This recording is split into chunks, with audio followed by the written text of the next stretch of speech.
यो भिडियो हो देवघाट स्थित श्रीकृष्ण कृपा धामको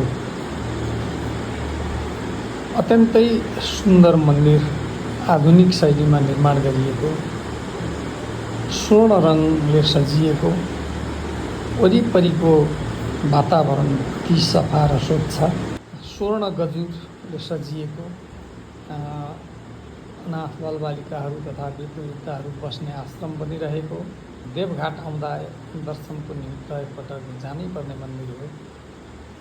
यहाँ आउने जो कोही पाहुनाहरूले एक दुई रात बस्न, एक दुई छाक खानको लागि निःशुल्कमा प्राप्त गर्ने गर्दछन्।